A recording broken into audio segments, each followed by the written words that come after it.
আওয়ামী লীগের কোনো নেতার সাথে দেখা হলে বলতো আপা তো আসলে কিছু করতে পারে না ওনার ছোট বোনের জন্য। চোর প্রধানমন্ত্রী, যার পুরা পরিবার ছিল চোর, প্রমাণ করেন যে আপনারা আসলে ভালো পরিবেশ পেলে ভালো কাজ করতে পারেন। বোনের প্রতি কি মায়া, বোন চোর দেখে উনি কিছু করতে পারে না। আওয়ামী লীগের কোনো নেতার সাথে দেখা হলে বলতো আপা তো আসলে কিছু করতে পারে না ওনার ছোট বোনের জন্য। কি মানে বোনের প্রতি কি মায়া, বোন চোর দেখে উনি কিছু করতে পারে না। আওয়ামী লীগের নেত্রী আমাদের বলতো, আপনাদের বলতো না?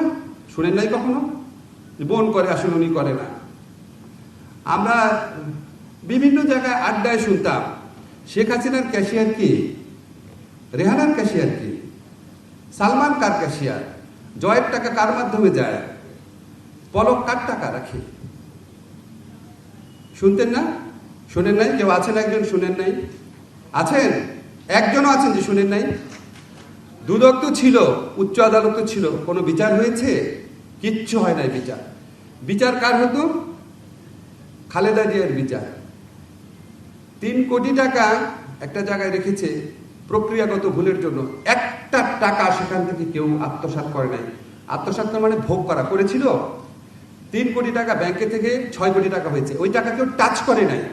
সেই জন্য 3 বারের সাবেক প্রধানমন্ত্রীকে 10 বছরের জেল দিয়ে দিয়েছে এই দেশের দুদক বিচার বিভাগ মিলে। আর সেই চোর প্রধানমন্ত্রী, যার পুরা পরিবার ছিল চোর, সে সারা দেশে বলে বেড়াতো এতিমের টাকা নাকি খালেদা জিয়া আত্মসাৎ করেছে। এই চোরের মুখের সামনে কেউ কোনো কথা বলতে পারতো না। দুদক তার দাসে পরিণত হয়েছিল, বিচার বিভাগ তার দাসে পরিণত হয়েছিল। তো একটা দেশে এরকম একটা পরিস্থিতিতে আপনারা অনেকে কাজ করতে পারেন নাই, অনেক এক্সকিউজ দিতে পারেন, তারপরেও কেউ কেউ কাজ করার চেষ্টা করেছেন। এখন তো সেই পরিবেশ নাই। এখন কি আপনাদেরকে কেউ বলে যে এই চোরের বিরুদ্ধে কেউ মামলা করো না? কেউ আপনাদের তদবির করেছে কোনোদিন? কোনো উপদেষ্টার থেকে ফোন পেয়েছেন? কেউ বলেছে আপনাদের? কেউ তো আপনাদের উপর কোনো রকম হস্তক্ষেপ করছে না।